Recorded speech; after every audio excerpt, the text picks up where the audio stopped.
gonna just prep this XLX2. As you can see, this XLX2 negative terminal broken off of the board, so I got to send that in for warranty. So I'm gonna prep this new one. It's just a basic one. I'll probably go over in another video on how to shave all these wires so you don't have them all over the place. Just for this video, I'm gonna just prep this for you, show you how I do it. Normally you can bang this out in a vise. I like to just cut this out.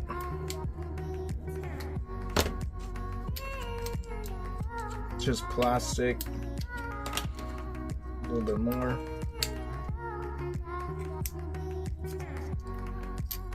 So once you kind of get it cut, you just want to kind of twist and pry, and then you'll work your way around.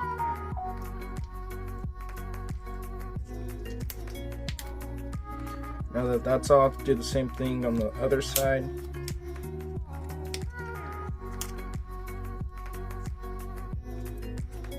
A little more.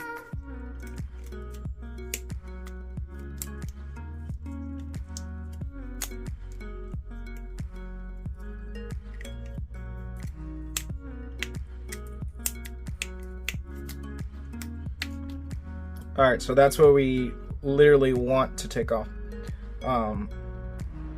It's just pretty much this terminal and that terminal. So we got a positive on this side, negative on that side. This connector doesn't have the anti-spark, it is the battery side. The battery side, as you can tell, has the anti-spark. One's negative, one positive. The anti-spark side is going to be on the positive side. So when you plug this in, it is going to have power, so it is going to spark. It has a resistor in here that's going to pretty much stop it from sparking. The resistor is going to be a 5.1 ohm resistor, so when you plug it in, you don't get that drastic spark. So I'm slowly converted over to anti-spark.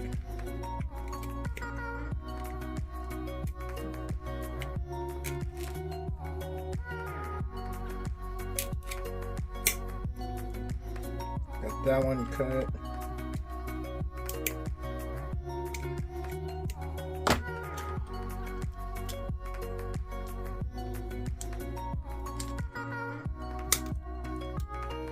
And all that it is just hard plastic.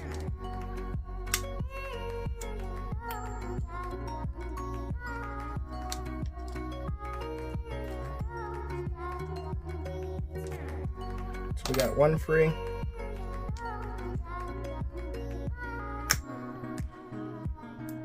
And the second one free. So there we have both of these halves free from the connector. Next, what I want to do is get this soldered on. So I'll show you on the next part on how to solder this on. Alright, so I got this holder. This is just regular holder for RC connectors. Actually, you can tell XT60, XT60, XT60. You get T for Dean's connector, XT90s, XT90s. One's just for male and female, and then a mini T, and then all your sizes. So you got 8.3 mil, 7.8, 6.9, 5.8, 5.3.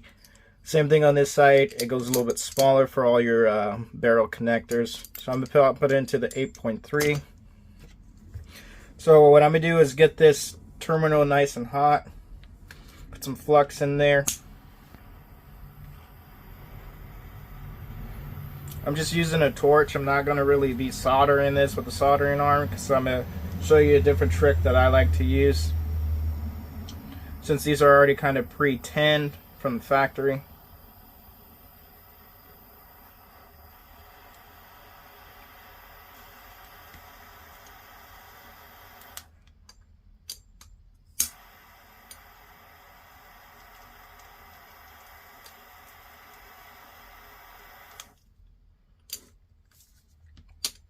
Give that a little second to cool down. Take some solder, heat this up a little bit more.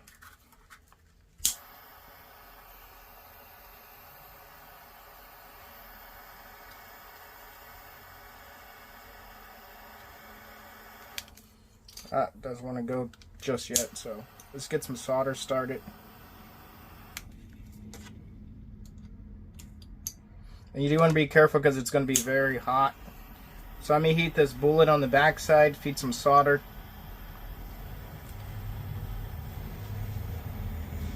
And one thing you want to be careful is what the flux is.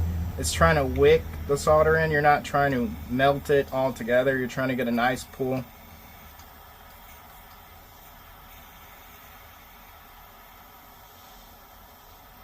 As you can see, it's starting to pool right there. So I'm going to take this while it's hot and let it cool.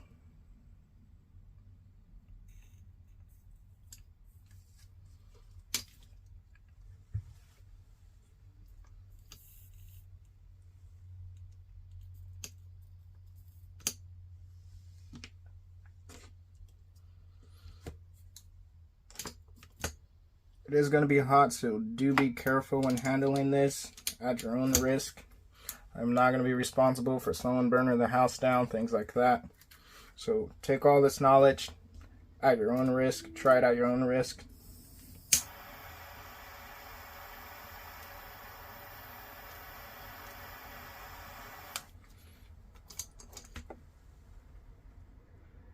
It's pretty solid on that one.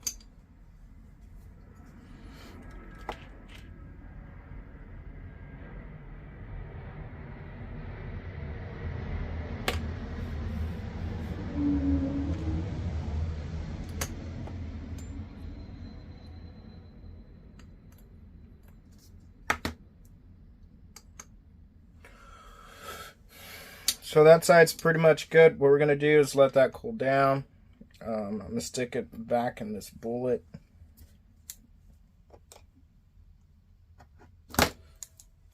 So I can get this side going. And one thing about bullet connectors is sometimes they'll get smashed, things of that nature. Don't really know what happened on this one, but let's try to straighten it out.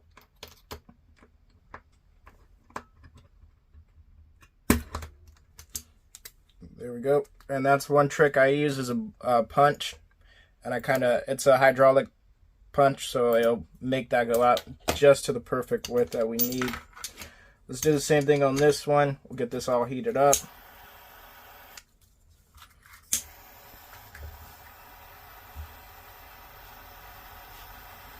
And this is a rosin core solder, so you do want to be careful, things of that nature. As I just showed you, it did get a little bit too hot before.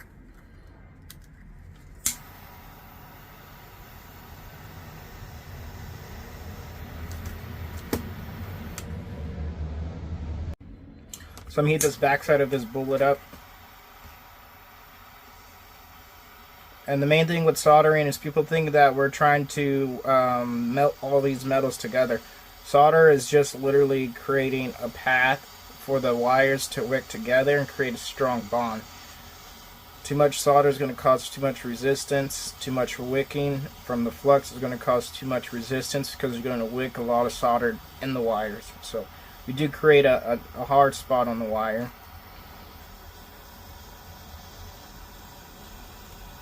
So let's give it a try. You see the wire or the solder is starting to melt. So keep it hot. And it's still not to my liking. Let's add some more solder to there.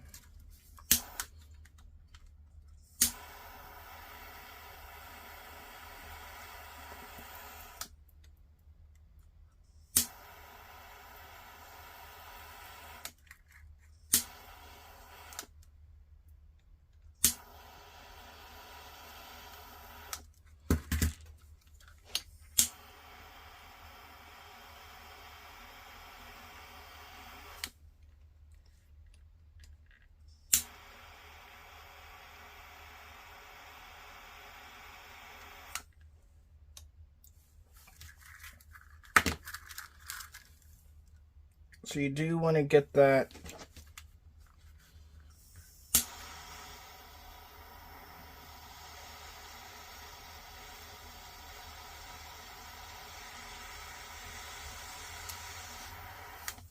So you want to be careful because I'm not trying to burn the solder, I'm just trying to get it to start to melt.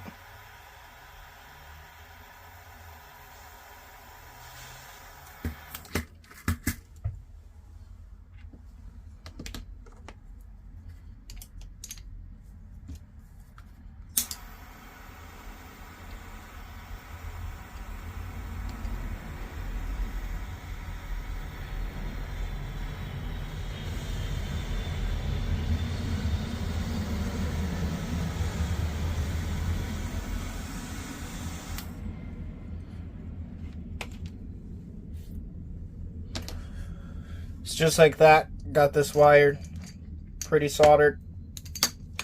You got to be careful because that wire is going to be hot. So be careful when you're soldering that. You don't want to melt your house down, things of that nature.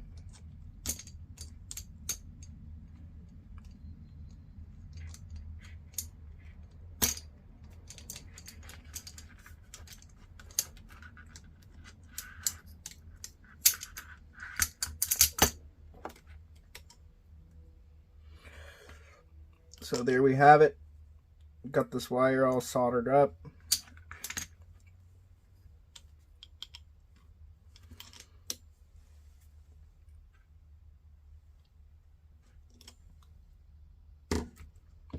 So what I'm going to do, because it's not really to my liking, is I'm going to put some more solder onto that back side of it. Kind of make sure it's even on the back side.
So it's pretty solid. Don't really have to worry about any issues with that coming off. So next I'll show you how to put the heat shrink on and what I do next to get everything up and going. So I'm going to take this heat shrink, measure it about 2 inches a piece. So it's about 2 inches.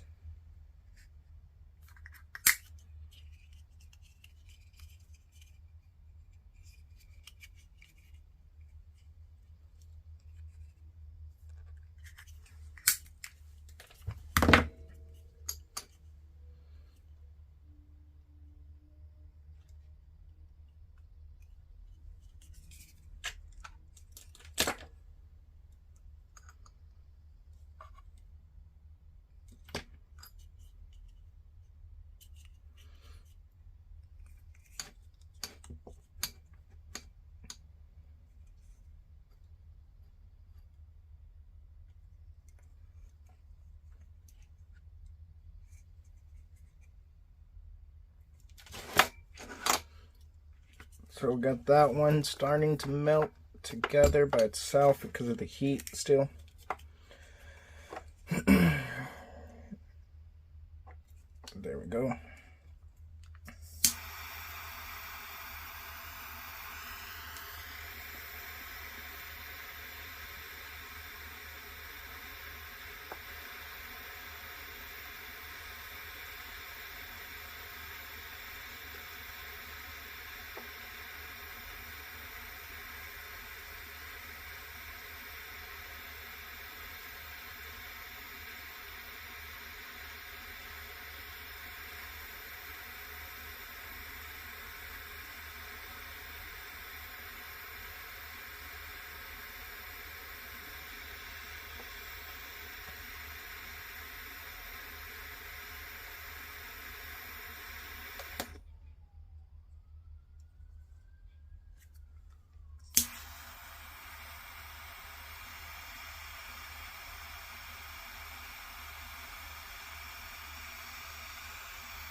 You do want to be careful. If you get too hot, it's going to create, due to the color I'm using, those brown spots.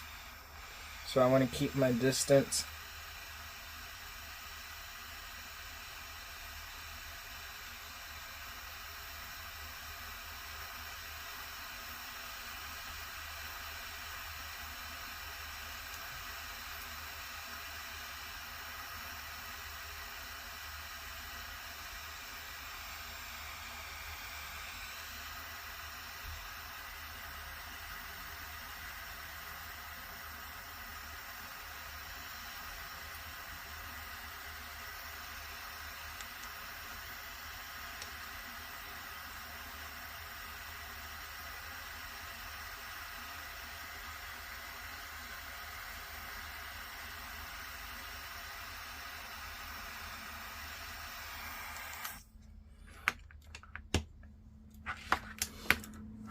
Alright, so I got both of those soldered up.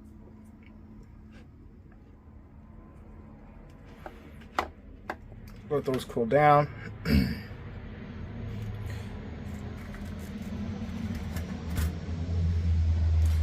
And next I'll show you how I install this.